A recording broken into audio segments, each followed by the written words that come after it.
This show is produced by the Hartman Media Company. For more information and links to all our great podcasts, visit hartmanmedia.com.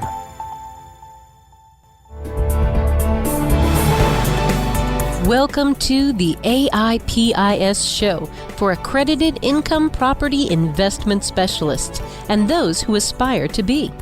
If you're a real estate, mortgage, or financial professional, this is the place for you.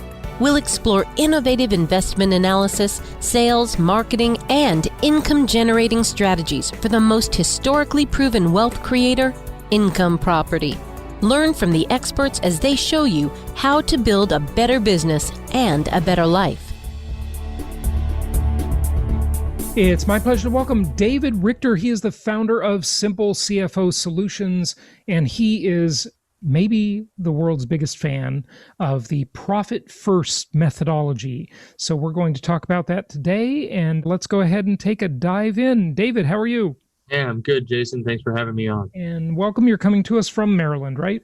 Yep, coming to you from Maryland. Excellent. And if you want to go ahead and share your screen, and some may be listening to this on audio, so if you are, we will go ahead and try and explain the visuals to what extent we can. And you can also see the video on our YouTube channel. Okay, so let's go ahead. So I guess I'll start with sort of the fundamental question. And I know I asked you this before off air, but what is profit first and what's the big deal? Awesome. So I'll definitely go into that, and that'll cut down on the slide time. But the big thing behind profit first is a shift in mentality. For a lot of real estate investors, they think, I'm going to go to work, I'm going to sell the properties, and once I sell the properties, I'll pay everyone. And if I have anything left over, great. If I don't, it's just I'm reinvesting back into the business. But profit first says it is the sales minus profit equals expenses. So like you have your sales, you take your profit first, you actually pay yourself first, like Robert Kiyosaki and all the other books tell us what to do. And profit first really is the practicality, the steps behind that. And like to say, this is what you do. And in order to know that you can pay yourself first and to be a healthy company. So that in a nutshell is what it is. And honestly, it's like the envelope system for a business. That's what, if I had to just sum it up, that's what it would be. And then I think it's very practical for real estate investors because it's that shift in mentality. Okay, so I don't want to make any assumptions though. What is the envelope system? So the envelope system in like the personal finance world, that's where you take different envelopes for certain expenses, where it might be, like for your car or for your house or whatever, and you're divvying them up into certain envelopes and putting money in there for, like for those specific times. So that's basically what profit first is. You're creating different bank accounts to hold specific general business like expenses or accounts for you in order to know where your money's going. And that's where it's like, it's more geared towards the owner than it is an accountant or bookkeeper. It's more for the owner to understand their finances when like 97% of investors I work with, come to us and just have no idea where the numbers are, have no idea where they stand financially. And when you talk about investors, I think you're mostly referring to like the active type real estate investors who are doing fix and flips, wholesaling, et cetera, versus, many of our clients are the buy and hold type investors. You're not really addressing them, are you? I work with a lot of buy and hold too. I actually work with a lot of those, and there's a little nuances to the different types of the exit strategies, but yeah, I mean, it doesn't matter if you're wholesaling, a fix and flipper, or a landlord, a buy and hold person. There's this methodology works for all of that. The practical steps to it just change a little bit. Okay, great. So take us through some of your visuals, if you would. Sure. So first of all, I'm not a CPA, so here's the legal disclaimer here. Just if you don't like what I say, good, then you don't have to listen. So why this mission? Why do I want to do this? Because I started out in the real estate investing world with this group, with Wayne Schaefer, Tom Olson, Gary Harper. And my story is I read Rich Dad Poor Dad and wanted to do my first deal, did my first deal, then hooked up with a real estate investing company. And we scaled that company from 5 deals a month to 30 deals a month. So I've seen a ton of deals, but then even in that business, I saw number of deals done doesn't matter if you don't have the net profit. So that was like my first eye-opening to that, because I got to sit in every seat, and one of those was the finance seat. But from there, made a life change, moved to the Richmond, Virginia area, helped another investor kind of get his books in order. I sold all the properties I had from Northwest Indiana when I moved from there, helped him get his books, and he looked at me and said, "You've changed my life." And I said, "This is it. I need to get this message out of profit first, and I need this to be in the real estate investing world, because I'm a real estate investor, been a part of over 800 deals, but I've seen like it's not the number of deals done, it's the net profitability and the health of the company."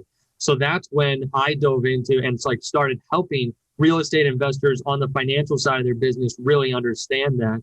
And that's when I read Profit First. I read Profit First, and it opened my eyes.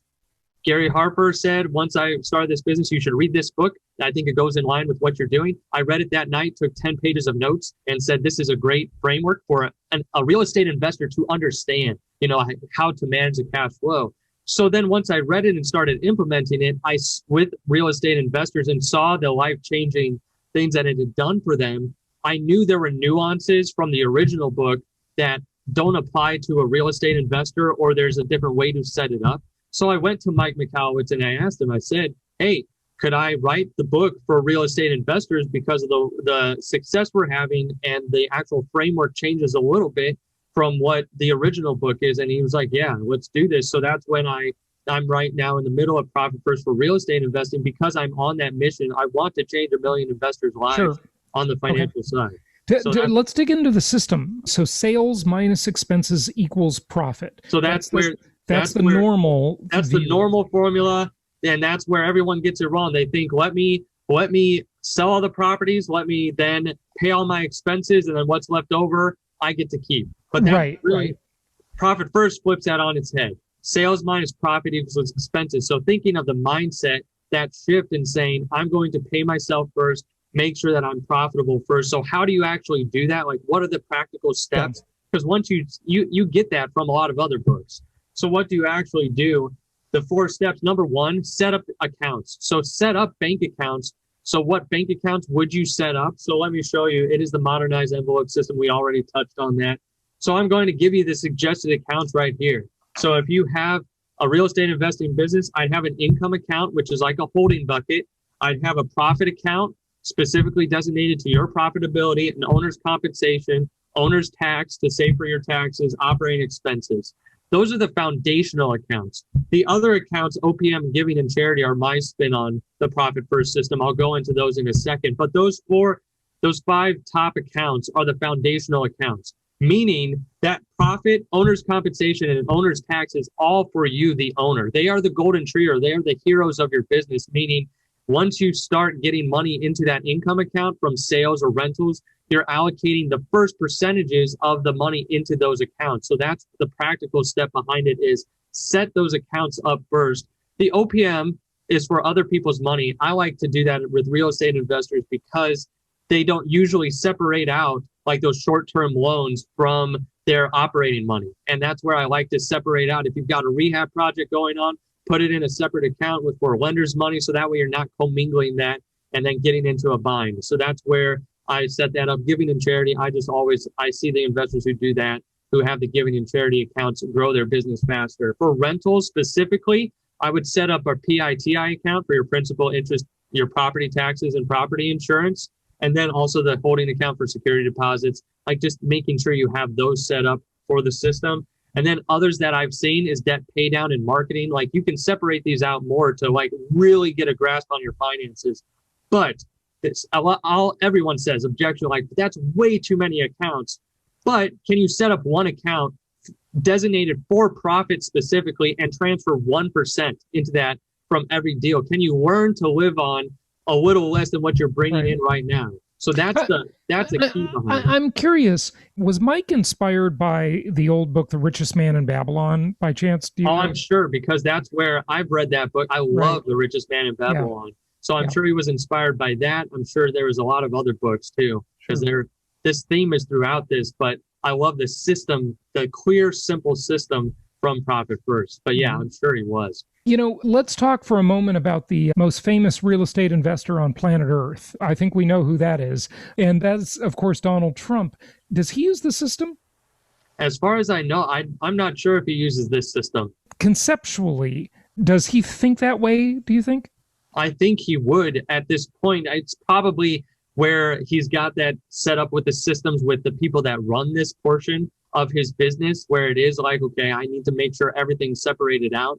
That's why he could take so much in tax, like how he could know to pay so little in tax, which it wasn't $700, but he took so much because he was able to separate this out, probably do a lot of cost segregation or whatever he did, to get his taxes down to where they were as minimal as possible, because he was able to separate out his finances. Sure. So I think this system works for if you're a newbie investor, or if you have done 1,000 deals, this will at least give you a framework to have a handle on it. So I think out of all investors, probably Donald Trump has a handle on his finances. So he's probably running some type of system like this. It just might be a much modified version of it, or like he's got a super team of accountants around him to run it at that level. Okay, good stuff. Keep going. Okay, so number 2, making sure you pay yourself. So if you just do the first step and you just set up one bank account, make sure the second step is you're actually paying yourself.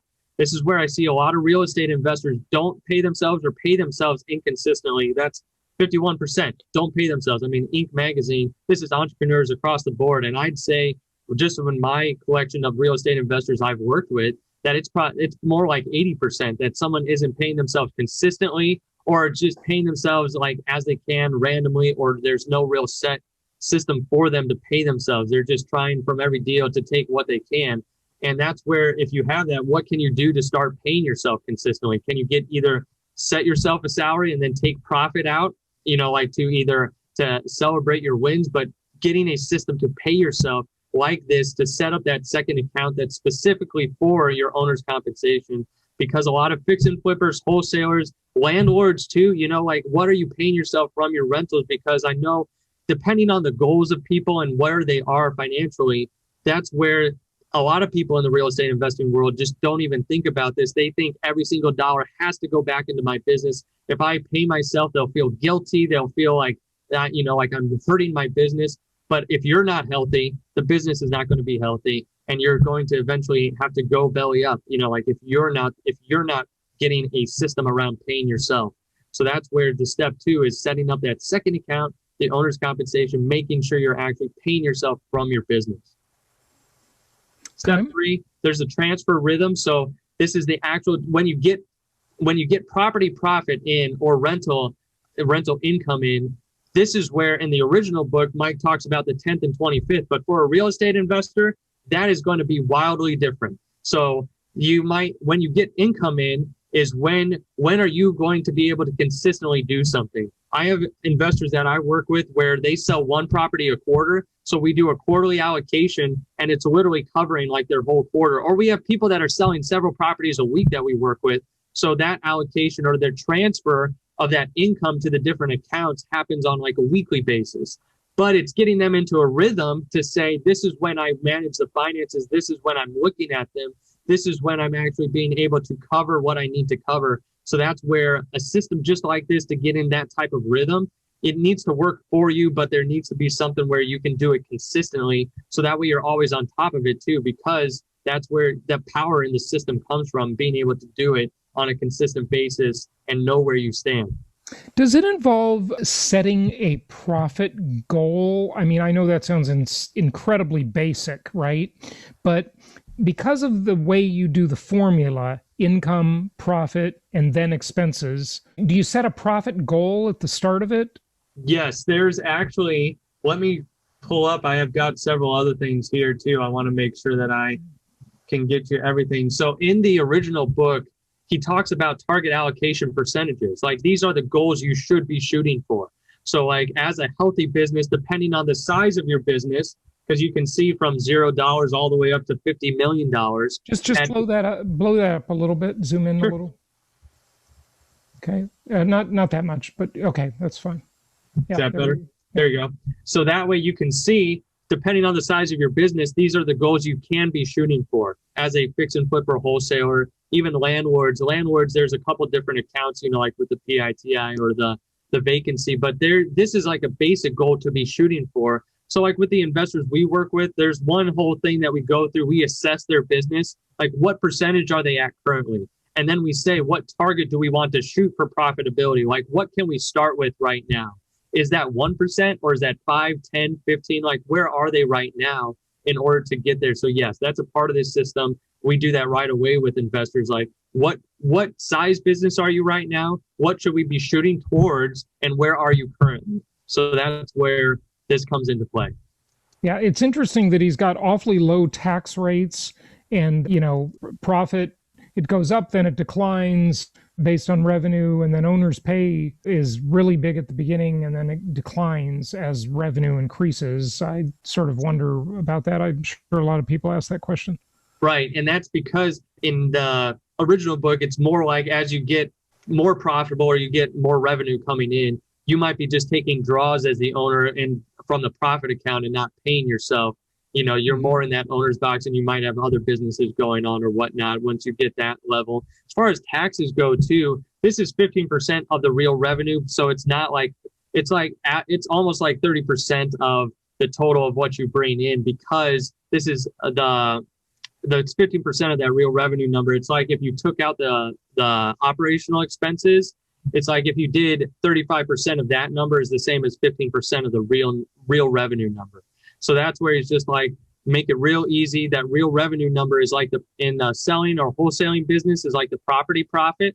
So that's where 15% of the property profit, that's like taking into right from that top, that gross property profit.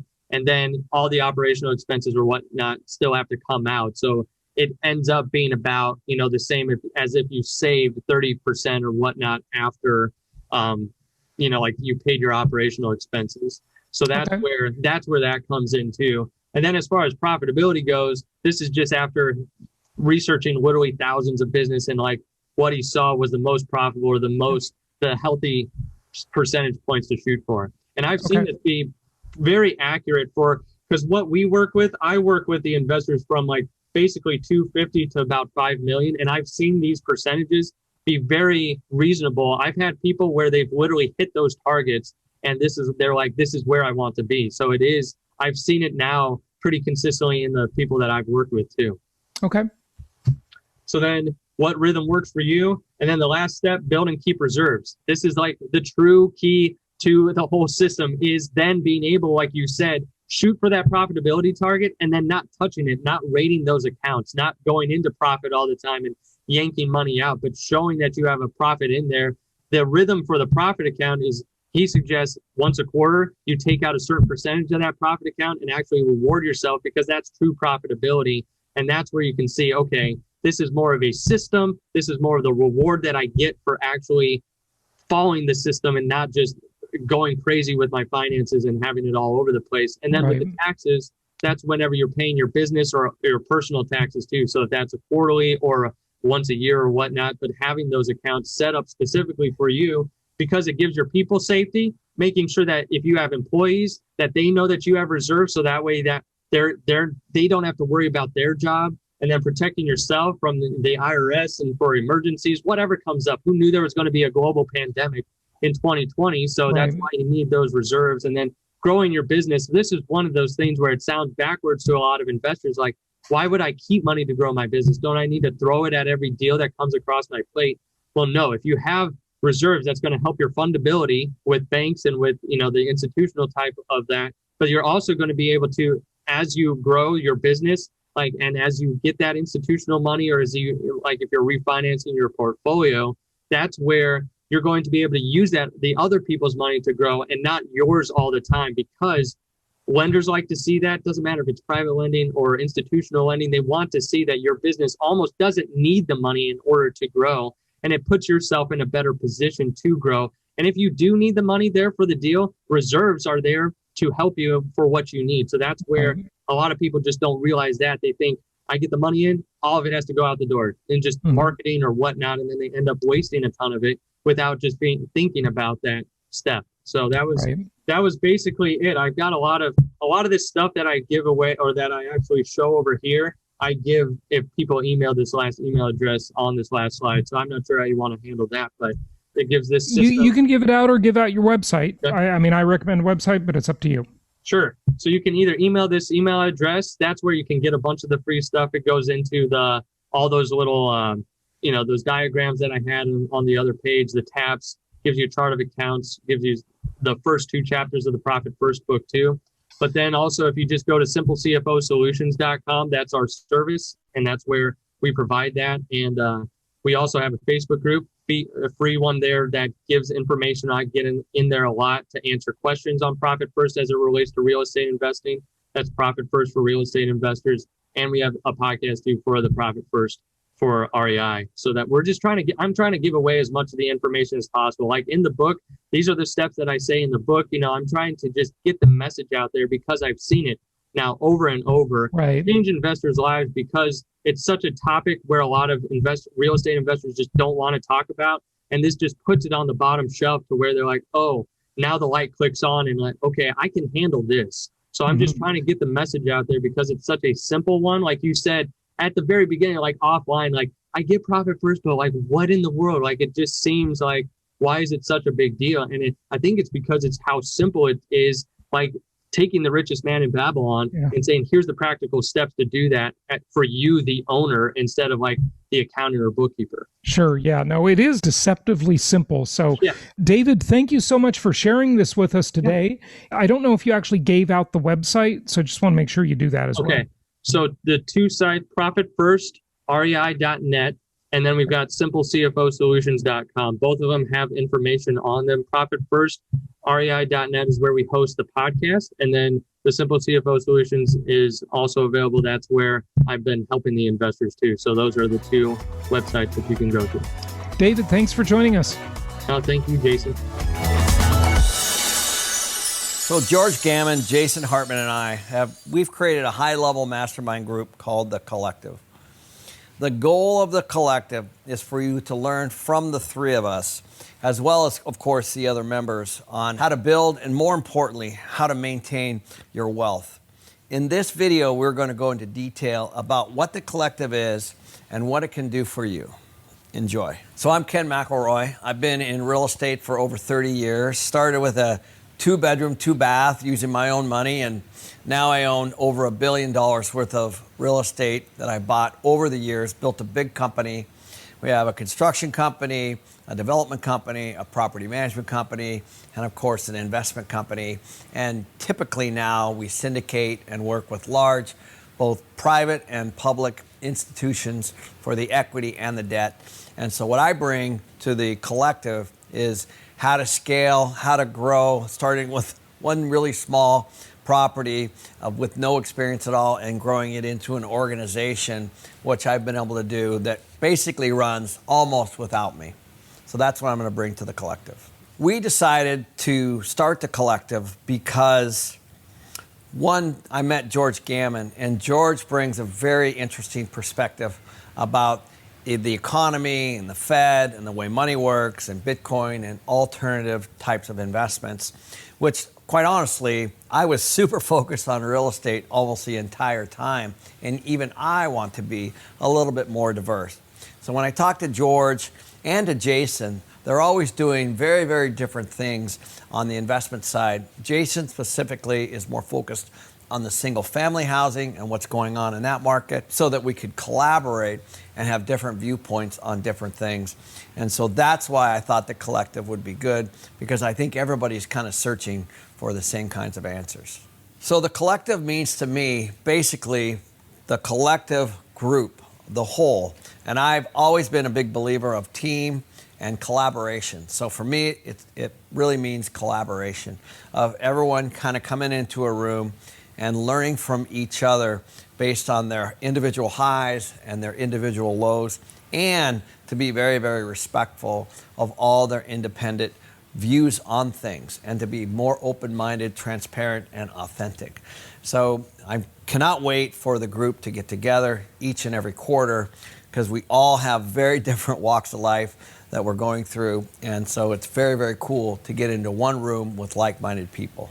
I think the right person for The Collective is somebody who's into personal development, somebody who's trying to be a better individual, somebody who's trying to have that work-life balance, trying to figure out good decision-making on the investment side specifically, good decision-making on the personal side perhaps, certainly on their health and on their wealth. The members that have already signed up are people typically that have businesses that they're growing, businesses that they've started, or businesses that they've sold.